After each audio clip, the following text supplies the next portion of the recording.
जम्मू का मेरा आज का दौरा विशेष कर जो लोग एक दुर्भाग्यपूर्ण घटना में मारे गए रजौरी के क्षेत्र में, इनके आप्तजनों से मिलना और इनकी दुख में सहभागी होना ये उद्देश्य था। परंतु आज मौसम के कारण वहां मैं पहुंच नहीं पाया। सभी के सभी सातों परिवारों के सभी सदस्यों के साथ मेरी टेलीफोन पर बातचीत हुई है और क्योंकि मौसम के कारण मैं जा नहीं सकता था तो टेलीफोन के माध्यम से उनके दुख के अंदर सहभागी होने का मैंने प्रयास किया है। उनकी जो बातें हैं उसको ध्यान से सुनी है। एलजी श्री मनोज सिन्हा जी भी मेरे साथी थे जब मैं बात कर रहा था। उनका हौसला पूरे देश के लिए उदाहरण रूप हौसला था। सभी लोगों का कहना था एक क्षेत्र हमारा है, हम इसको नहीं छोड़ेंगे।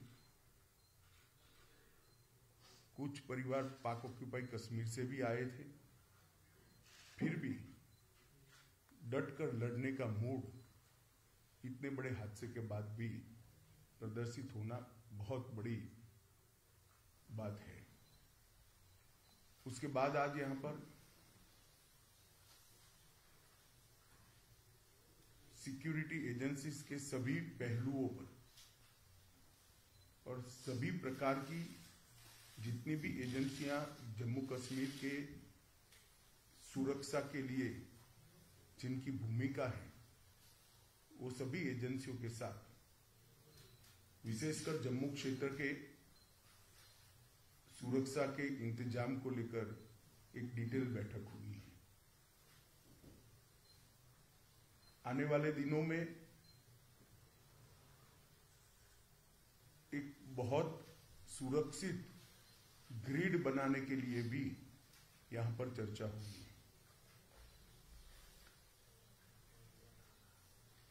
मैं इतना ही कह सकता हूं कि सुरक्षा एजेंसियां चाहे जम्मू कश्मीर पुलिस हो, बीएसएफ हो, सीआरपीएफ हो, जम्मू पुलिस का एसआईए का टीम हो या सेना हो, इस सभी एजेंसियां 100% मुस्तैद है और विश्वास के साथ आने वाले दिनों में इन घटनाओं को रोकने के लिए इनका मनोबल भी बना हुआ है। ये दोनों घटनाएं जो 2 दिन में हुई उसकी जांच कल ही भारत सरकार ने एनआईए को सौंप दी है। एनआईए और जम्मू पुलिस दोनों मिलकर इस घटना की जांच करेंगे। जांच में एनआईए के साथ जम्मू पुलिस का पूरा इन्वॉल्वमेंट होगा और विगत 1.5 साल में जितनी भी घटनाएं हुई हैं इस सारी घटनाओं को एक साथ रखते हुए ये टीम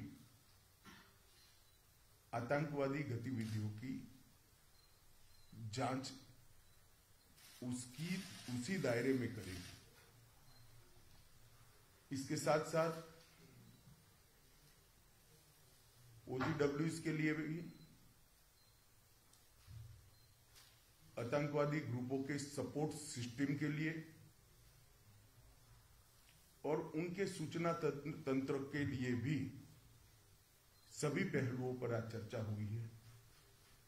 और एक कह सकते हैं कि संपूर्ण 360 डिग्री सुरक्षा का चक्र बनाने का आज सभी एजेंसियों ने भरोसा भी दिलाया है और इस पर चर्चा भी हुई है। हमारी जितनी भी सूचना की एजेंसियां हैं इन्होंने भी अपनी गतिविधि को और टाइटन करने का फैसला भी बनाया है, रणनीति भी करी है। मुझे विश्वास है कि आने वाले दिनों में जिन लोगों ने भी ये घटना करी है उनको जम्मू कश्मीर पुलिस बहुत कम समय के अंदर नसीहत करेगी और उनको कानून के दायरे में लाकर कोर्ट के सामने खड़ा करेगी।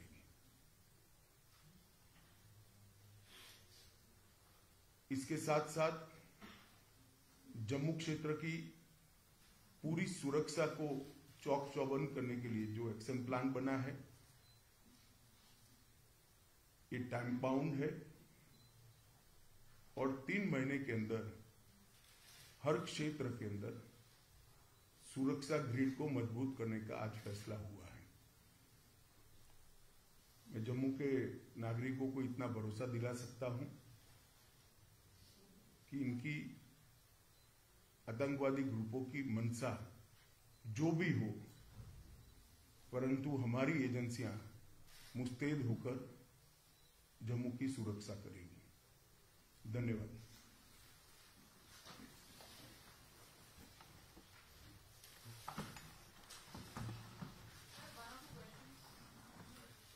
कोई पूछना चाहता है क्या? बता दीजिए।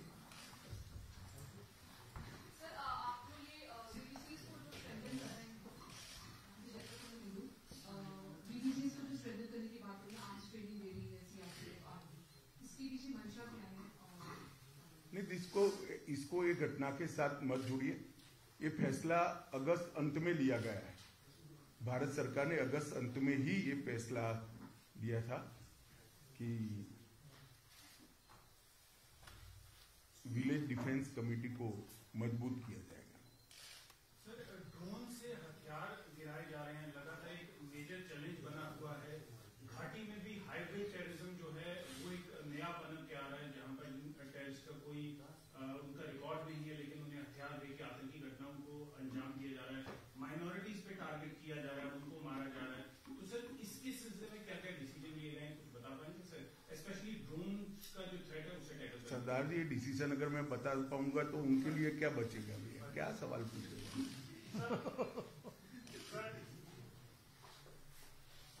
जो विक्टिम फैमिलीज हैं इन आतंकी घटनाओं में जो शिकार होती हैं, जैसे राजौरी में भी हुआ, इसी तरह से पहले कश्मीर में टारगेटिंग के जो शिकार हुए, तो उनके लिए किस तरह से वो उनकी लाइफ बेटर हो पाए? क्योंकि राजौरी वाले इंसिडेंट में काफी जो फैमिलीज हैं वो उनकी हालतें ज्यादा लो लेवल की है, तो उनके लिए क्या किया जाए? नहीं, हर स्तर पर, चाहे घाटी हो,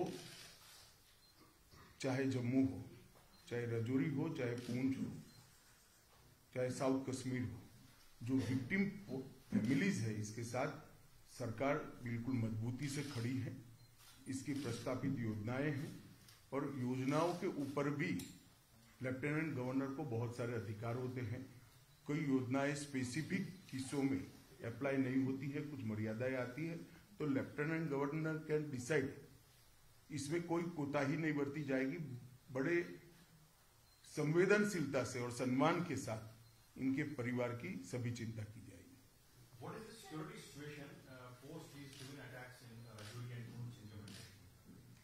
देखिए, अगर आप इस तरह से स्पेसिफिक पूछना चाहते हैं तो मैं इतना ही कह सकता हूं कि हमने पूरी व्यवस्था की है और सुरक्षा व्यवस्था चौक चौबंद है। एक घटना के आधार पर या कुछ आंकड़ों के आधार पर इसका मूल्यांकन नहीं हो सकता। मूल्यांकन करना है तो जब से जम्मू कश्मीर में टेररिज्म हुआ है, जन्म लिया टेररिज्म ने, तब से लेकर आज तक धारा 370 हटाने के बाद ये 3 साल में सबसे कम घटनाएं भी हुई है, सबसे कम मृत्यु भी हुई है। क्वेश्चन लास्ट क्योंकि